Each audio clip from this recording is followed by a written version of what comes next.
jump back to London.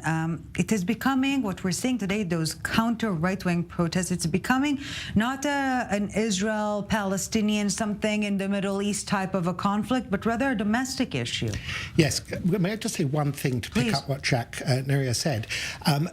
In the reporting, which is sheer madness, the quantity, it's 24/7, as though there's nothing else in the world. There's no mention that Israeli troops are dying or on the ground. If there was a mention, they might understand that Israeli troops are risking their lives essentially not to kill Palestinian civilians. If this was the Russians or the Americans or anybody else, they'd just probably bomb much more from the air. So it is connected to that. To answer your point about domestic politics, Suella Braverman, who's the Home Secretary, the Interior Minister, she called these every Saturday marches hate marches. I suspect a large quantity of British people might agree with her.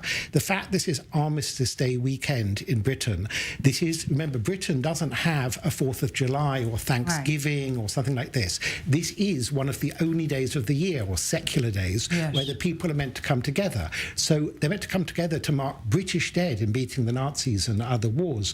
They're not meant to be taken over by a foreign hijack. Well, the far right who came out, people don't support, but I don't think they support the rallies either.